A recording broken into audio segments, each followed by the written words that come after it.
Hi guys, welcome back my YouTube channel. तो कैसे हो सब। आज हम क्लास 10th का जो हम साइंस का चैप्टर कर रहे थे, तो उसके पेज नंबर हमने 6 के तो कर लिए थे। तीन क्वेश्चन थे पेज नंबर 6 के, हमने अच्छे से डिस्कस कर लिए थे और सॉल्यूशन भी देख लिया था। अब हम पेज नंबर 11 के क्वेश्चन देखेंगे। पेज नंबर 11 और 15 के क्वेश्चन हम आज डिस्कस करेंगे और देखेंगे, ठीक है। तो सबसे पहले हम देखते हैं पेज नंबर 11 का फर्स्ट क्वेश्चन। ओके, तो पेज नंबर 11 का जो हमारा फर्स्ट क्वेश्चन है वो है, किसी पदार्थ X के विलयन का उपयोग सफ़ेदी करने के लिए होता है। ठीक है, यहाँ पे हमें एक वो पदार्थ दे दिया जिसका हमें नाम नहीं पता, वहाँ पे हमें X दे दिया, ठीक है। और उसका उपयोग बता रखा है हमें कि किसके लिए होता है, सफ़ेदी करने के लिए होता है, ठीक है। समझ आ गया। तो अभी हमें क्या बताना है इसमें, तो इसका हमें दो पार्ट में ये क्वेश्चन है, तो इसका आंसर भी देख लेते हैं हम। वो क्वेश्चन अच्छे से देख लेते हैं। पदार्थ X का नाम, ठीक है, X का तो हमें नाम बताना है और इसका सूत्र बताना है, ठीक है। पदार्थ X का हमें नाम बताना है और इसका रासायनिक सूत्र बताना है, ठीक है। सेकंड पार्ट में हमारे पास है, फर्स्ट में लिखे पदार्थ की जल के साथ अभिक्रिया करके अभिक्रिया लिखनी है हमें, ठीक है। क्वेश्चन समझ आ गया। अब इसका हम आंसर देख लेते हैं। तो लेट्स सी, तो इसका उत्तर है हमारा ये, 1 सेकेंड। हाँ, पदार्थ X का नाम क्या है हमारा, कैल्शियम ऑक्साइड। X का हमें नाम भी पता चल गया, क्या है, कैल्शियम ऑक्साइड, ठीक है। और इसका रासायनिक सूत्र क्या है हमारा, CaO, ठीक है। फर्स्ट वाला पार्ट हमारा हो गया। अब सेकंड पार्ट हमारा, और कैल्शियम ऑक्साइड तेज़ी से जल के साथ अभिक्रिया कर क्या बनाता है, अभिक्रिया कर बनाता है हमारा कैल्शियम हाइड्रोक्साइड बनाता है, ठीक है। तो इसका हम एक रासायनिक समीकरण भी देख लेते हैं। रासायनिक समीकरण क्या कहता है, 1 सेकेंड। तो ये है हमारा रासायनिक समीकरण, ठीक है। तो ये हमारा कैल्शियम ऑक्साइड प्लस जल इक्वल टू क्या आया हमारा, कैल्शियम हाइड्रोक्साइड, ठीक है। आप लोग ऐसे कर लेना, पहले ये करने के बाद इससे मैच कर देना, मतलब इससे ना पहले आप ऊपर अपना वो समीकरण ऊपर लिख लेना, फिर नीचे से आप हिंदी में कर देना, मतलब ऐसे, जिससे मतलब आपको क्लैरिटी मिले, अच्छे से समझ आए, ठीक है। फिर जो कैल्शियम वो हाइड्रोक्साइड है उसको इससे मिला देना, ठीक है। समझ गए होगा मैं मतलब क्या कहना चाह रही हूँ। ऊपर आपने ये लिख लिया, लाइन से आप सीरियल वाइज लिख लेना, फिर उसके नीचे आप उसका हिंदी अर्थ मतलब नेम, उसके नेम क्या है ऐसे लिख लेना, ठीक है। हमारा ये आंसर इधर ही सॉल्व हो चुका है, आपको समझ आ गया होगा। तो इसका अब हम सेकंड क्वेश्चन देख लेते हैं। सेकंड क्वेश्चन है हमारे पास ये, क्रियाकलाप 1.7 में एक परख नली में एकत्रित गैस की मात्रा दूसरी से दोगुनी क्यों है, ठीक है। उस गैस का नाम बताना है और मतलब दोगुनी क्यों है वो, ठीक है। एक परख नली में हमारे पास कितनी गैस हैं, एक परख नली में हमें गैसों की मात्रा दूसरी से मतलब दुगनी क्यों है, ठीक है। ये इसका हमें आंसर देना है, तो इसका हम आंसर देख लेते हैं। 1 सेकेंड। तो इसका आंसर है हमारे पास ये, 1 सेकेंड। हाँ, पानी में इलेक्ट्रोलिसिस के दौरान, किसके दौरान, इलेक्ट्रोलिसिस के दौरान हाइड्रोजन और ऑक्सीजन विद्युत प्रवाह से अलग हो जाते हैं, ठीक है।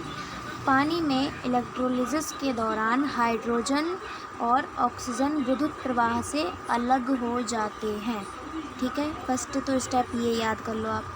फिर सेकंड है हमारा ये, पानी के 2 भाग, हाइड्रोजन और दूसरा भाग ऑक्सीजन, मतलब जब विद्युत प्रवाह से वो अलग हो जाते हैं तो उसके 2 भाग हो जाते हैं, एक भाग हाइड्रोजन का और एक भाग ऑक्सीजन का, ठीक है।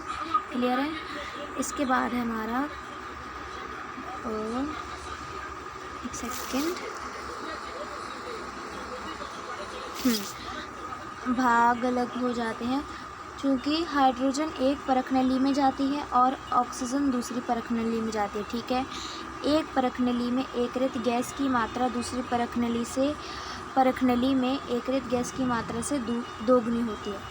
मतलब इसमें हमारे दोनों में चलेगा, एक में हाइड्रोजन चला गया, एक में ऑक्सीजन चला गया, ठीक है। एक सेकेंड, एक में हाइड्रोजन चला गया, एक में ऑक्सीजन चला गया, ठीक है। तो जो मतलब ये जा रही है, इसमें जो परख नली में हमारी गैस जा रही है वो दूसरी, मतलब ये वाली, जैसे हम ऑक्सीजन की बात करें तो ये हाइड्रोजन से दोगुनी है, और अगर हम हाइड्रोजन की बात करें तो ये ऑक्सीजन से दोगुनी है, ठीक है, हो गया। और इस गैस का नाम क्या है, हमें एक गैस का नाम भी बताना था ना, तो ये गैस हाइड्रोजन है, ठीक है। गैस हमारी कौन सी है, हाइड्रोजन गैस है, ठीक है। ये वाला क्वेश्चन भी हमारा सॉल्व हो गया है। अब अगला क्वेश्चन है हमारा पेज नंबर 15 पे, वो भी आंसर, उसका भी क्वेश्चन देख लेते हैं और आंसर डिस्कस कर लेते हैं, ठीक। तो पेज नंबर 15 का जो हमारा फर्स्ट क्वेश्चन है, ये कह रहा है जब, यहाँ पे लोहे लिखा हुआ है, यहाँ पे आप करेक्ट करके लिख लेना लोहे, ठीक है। जब लोहे की कील को कॉपर सल्फेट के विलयन में डुबोया जाता है, ठीक है। जब लोहे की कील को कॉपर सल्फेट के विलयन में डुबोया जाता है तो विलयन का रंग क्यों बदल जाता है, ठीक है। क्वेश्चन समझ आ गया। अब इसका आंसर, जब लोहे की कील को कॉपर सल्फेट के विलयन में डुबोया जाता है तो विलयन का रंग बदल जाता है क्योंकि लोहे द्वारा कॉपर के विस्थापन के कारण लौह सल्फेट का निर्माण होता है। किसका निर्माण होता है, लौह सल्फेट का निर्माण होता है, ठीक है। फिर से देख लेते हैं, क्योंकि लोहे द्वारा कॉपर के विस्थापन के कारण लौह सल्फेट का निर्माण होता है, ठीक, क्लियर है। तो इसका हमारे पास एक समीकरण है, वो भी देख लेते हैं। Wait just minute. हाँ, तो जो हमारे पास ये है हमारा कॉपर सल्फेट प्लस ये क्या है हमारा, ये है लोहा, इज इक्वल टू करके ये आ रहा है हमारा लोह सल्फेट प्लस कॉपर, ठीक है। और ये हमारा विस्थापन अभिक्रिया, ये हमारी विस्थापन अभिक्रिया है। मैं आपको बता देती हूँ कि विस्थापन अभिक्रिया होती क्या है, ठीक है।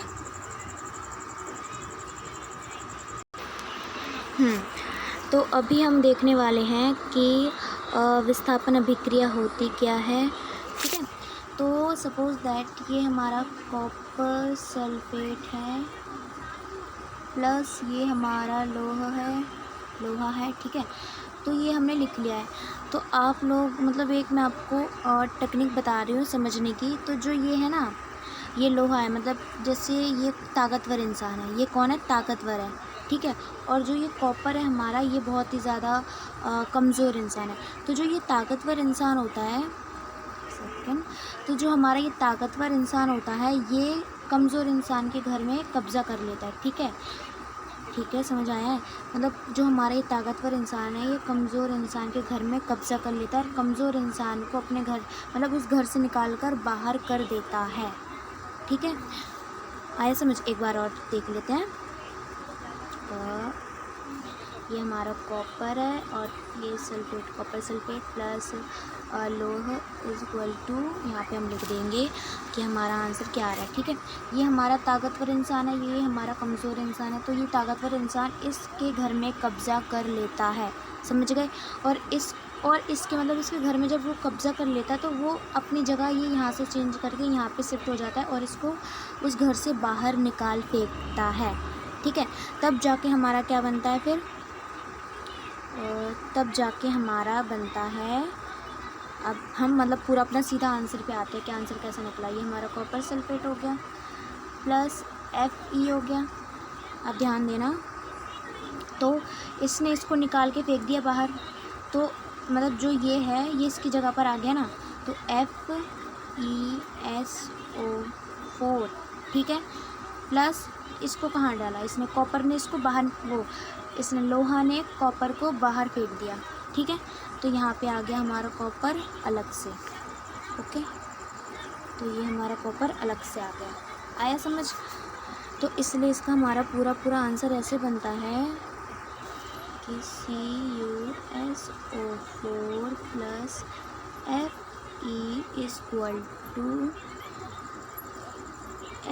FeSO4 plus copper. ठीक है, अब देखते हैं, हम अपने आंसर पे जाते हैं। अब तो आ गए हम अपने आंसर पे, और ये था हमारा समीकरण। मैं आपको यही वाला समीकरण समझा रही थी, और विस्थापन अभिक्रिया होती क्या है समझ आ गया ना। तो अगला हमारा जो सेकंड क्वेश्चन है 15 पेज नंबर का, वो देख लेते हैं। तो पेज नंबर 15 का जो हमारा सेकंड क्वेश्चन है वो है क्रियाकलाप 1.2 से भिन्न द्विविस्थापन अभिक्रिया का एक उदाहरण दीजिए। इसमें हमें द्विविस्थापन अभिक्रिया का एक क्या देना है, उदाहरण देना है। ठीक है, जब lead second nitrate potassium iodide के साथ मिलाया जाता है तो क्या बनता है हमारा, पोटेशियम नाइट्रेट तथा लेड आयोडाइड का निर्माण होता है। ठीक है, ये तो मतलब हमें साइंस की लैंग्वेज में लिख कर दे रखा है। अब अगर हम इसको मतलब समीकरण में दिखाएं तो वो कैसे करेंगे, वो मैं आपको एक बार ये भी बता देती हूँ कि द्विविस्थापन होता क्या है। ठीक है, तो अभी हम देखते हैं द्विविस्थापन होता क्या है। तो हमारा एग्जाम्पल, वो जो हमारा द्विविस्थापन के बारे में उधर पे क्वेश्चन था, पहले तो हम वो नोट कर लेते हैं यहाँ पे। तो PB ब्रैकेट के अंदर हमारा नाइट्रेट ब्रैकेट 2 + 2KI। ठीक है, ये हो गया = हमें करना है। अब हम ध्यान देंगे क्योंकि यहीं से हमारा शुरू होता है। जो हमारा विस्थापन था उसमें तो हमारे मतलब एक एक था, लेकिन इसमें हमें दो दो दे रखे, मतलब दो दो पदार्थ या प्रोडक्ट दे रखे। जैसे पहला हमारा PB हो गया, फिर ये हमारा नाइट्रेट हो गया, ऐसे हमारा यहाँ पे पोटेशियम हो गया, ये लेड हो गया। तो मतलब ऐसे हमें दो प्रोडक्ट दे रखे। ठीक है, तो एक्चुअल में हमें करना क्या है, जैसे एक AB, ठीक है, प्लस CD। ओके, मैं ये मतलब ऐसे एग्जांपल दे रही हूँ ताकि आपको अच्छे समझ आ जाए। तो इसमें जैसे आप ध्यान देना, C की जगह पर वो C ने A की जगह ले ली और A ने C की जगह ले ली, मतलब ये अपनी जगहों को चेंज कर रहे हैं। ठीक है, तो समझे मतलब मैं क्या कहना चाह रही हूँ। C ने A की जगह ले ली और A ने C की जगह ले ली, इन दोनों ने अपनी जगह चेंज कर ली। ठीक है, तो ऐसी मतलब जो द्विविस्थापन होता है उसमें भी बिल्कुल सेम ऐसी होता है। ये लोग अपने घर से खुश नहीं रहते, इसलिए ये अपना मतलब, एक सेकंड मैं एक बार फिर से लिखती हूँ ये।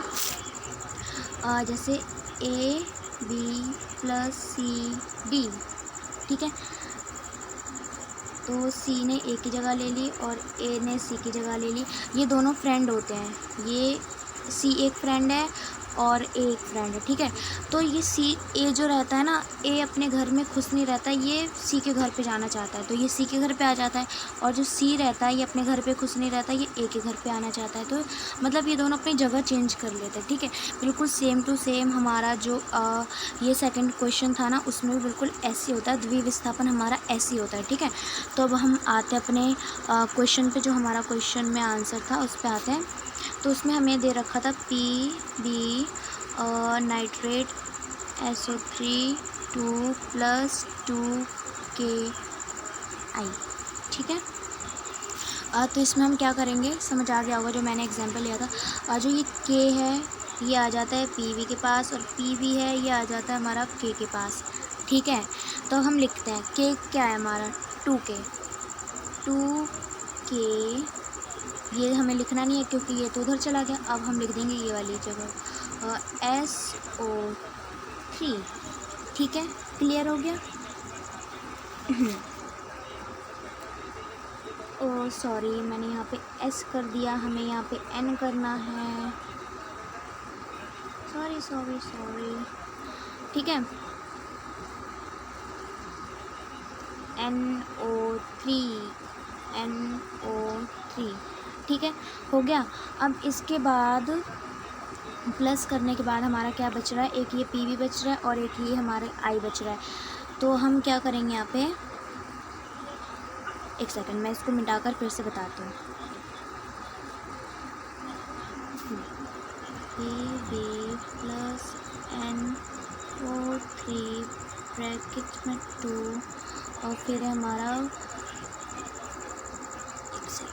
Equal to 2ki। ओके, हमारा यही है। तो अब देखते हैं इसका आंसर। तो के आ जाएगा पीवी के पास और पीवी चला जाएगा के के पास। ठीक है, अब हम आंसर कैसे लिखेंगे इसका वो भी देख लेते हैं। तो पीवी तो हमारा इधर है के पास, तो हमें ये तो लिखना नहीं है, हम के की पोजीशन लिखेंगे के 2 के NO3 हो गया। फिर क्या करेंगे हम, एक सेकेंड। तो इसका हम लास्ट में आंसर ऐसे लिखेंगे कि PbNO3 2 इक्वल टू के, यहाँ पे आई है, ठीक है, प्लस है ये। ठीक, तो हम जब इसका आंसर लिखेंगे तो कुछ इस तरीके से लिखेंगे, के की जगह पर ये आ गया और ये के की जगह पर पहुंच गया। ठीक है, तो 2 यहाँ पे भी हमारा 2k था, 2k NO3 प्लस क्या है ये हमारा क्या है PbI और नीचे इसके नीचे आ जाएगा हमारा, सॉरी पूरा डिलीट हो गया ये, उसके नीचे जो मैंने मतलब आई लिखा था ना, उसके नीचे हमें 2 लिखना था। ठीक है, बाकी हमारा पूरा सेम टू सेम आंसर आ गया और समझ भी लिया हमने तो ये विस्थापन होता क्या है, और तो ये आंसर ख़त्म होता है। अब अगला जो है हमारा वो है, मतलब आप लोग ऐसे लिख लेना, जो ये है ना हमारा ये पूरा समीकरण है, वो समीकरण है। ठीक है, इसका लास्ट क्वेश्चन है हमारा ये, एक बार पढ़ लेते हैं इसको। निम्न अभिक्रियाओं में उपचयित तथा अपचयित पदार्थों की पहचान कीजिए। सबसे पहले तो ये ज़रूरी है कि उपचयित और अपचयित होता क्या है। ठीक है, तो मैं आपको ये बता देती हूँ कि उपचयित क्या होता है और अपचयित क्या होता है। तो उपचयित हमारा होता है, 1 मिनट। तो सबसे पहले हमें देखना है उपचयित। ठीक है, उपचयित उपचयन ये दोनों एक ही होते हैं, उपचयित और उपचयन एक ही होता है। ठीक है, उपचयन में हमारा होता क्या है कि ऑक्सीजन क्या होती है, प्लस होती है और हाइड्रोजन हमारी होती है माइनस। ठीक है, उपचयित में और उपचयन में, उपचयित और उपचयन मतलब एक ही भाषा है। ठीक है, उसमें हमारी ऑक्सीजन क्या होती है, प्लस होती है और हाइड्रोजन हमारी माइनस होती है। ठीक है, क्लियर है। और अगला जो हमारा है वो है, एक सेकेंड, वो है हमारा अपचयित। अपचयित और उपचयित, अपचयित और वो क्या बोलते हैं उसको, अपकृत। ठीक है, अपचयित और अपकृत हमारा एक ही होता है। इसको इसमें मतलब वर्ड इसका अलग है, लेकिन ये एक ही होता है। ठीक है, अगर पेपर में अलग अलग आ जाए या कहीं पे अलग आ जाए तो कंफ्यूज नहीं होना है, अपचयित और अपकृत एक ही होता है। ठीक है, तो अब हम देखते हैं अपकृत में क्या होता है। ठीक है, अपकृत में हमारी ऑक्सीजन माइनस होती है। ठीक है, और हाइड्रोजन हमारी प्लस होती है। ठीक है, क्लियर हो गया ना। इन दोनों में बस इतना डिफरेंट है। तो जिसमें जो हमारा अपचयित है इसमें क्या होता है, इसमें ऑक्सीजन क्या होती है, माइनस होती है, और उपचयित में क्या होती है, ऑक्सीजन प्लस होती है। ठीक है, और इसमें हमारी हाइड्रोजन क्या होती है, माइनस होती है, और इसमें हमारी हाइड्रोजन क्या होती है, प्लस होती है। बस क्लियर हो गया। तो हम इसमें हमें 2 पार्ट दे रखे, वो भी समझ लेके वो क्या है, उपचयित है या अपचयित है। ठीक है,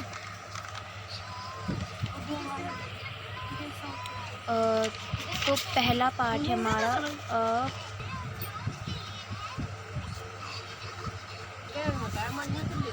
तो ये हमारा पहला Na, सोडियम Na हो गया। ठीक है, और Na2O में क्या हो रहा है, उपचयित हो रहा है। उपचयित में क्या होता है, इसमें हमारी ऑक्सीजन प्लस हो रही है। ठीक है, उपचयित में मतलब जो हमारा ये फर्स्ट वाला है इसमें हमारी ऑक्सीजन प्लस हो रही है और हाइड्रोजन माइनस हो रही है। ठीक है, क्लियर है। और इसमें जो सेकंड वाला है हमारा, हाँ ये तो हमारा क्लियर हो गया कि इसमें ऑक्सीजन प्लस हो रही है और हाइड्रोजन माइनस हो रही है, ठीक। और जो हमारा ये सेकंड पार्ट है, इसमें क्या हो रहा है, इसमें कॉपर ऑक्साइड है, ठीक है। कॉपर जो हमारे ये है, ये कॉपर ऑक्साइड है। तो कॉपर ऑक्साइड हमारे क्या हो रहा है, अपकृत हो रहा है। अपकृत मतलब इसमें ऑक्सीजन हमारी माइनस हो रही है और इसमें प्लस क्या हो रहा है, हाइड्रोजन। इसमें हाइड्रोजन प्लस हो रहा है और ये ऑक्सीजन हमारी माइनस हो रही है। क्लियर है, ठीक है।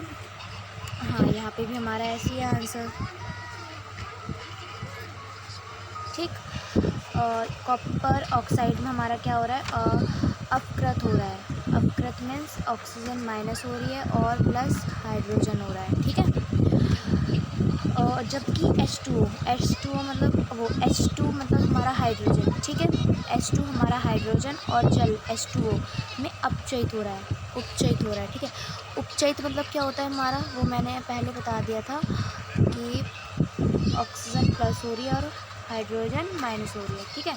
तो एक बार इन तीनों के फिर से समझ लेते हैं और फिर से आंसर बता देती हूँ मैं, क्या माइनस हो रहा है और क्या प्लस हो रहा है, ठीक है। तो सबसे पहला है हमारा सोडियम Na2O, ठीक है। इसमें क्या हो रहा है हमारा, ये क्या उपचयित है ये, तो इसमें ऑक्सीजन प्लस हो रही है और हाइड्रोजन माइनस हो रही है। क्लियर है, ठीक है। जो हमारा सेकंड वाला है ये हमारा कॉपर ऑक्साइड, तो इसमें क्या हो रहा है, इसमें हो रहा है हमारा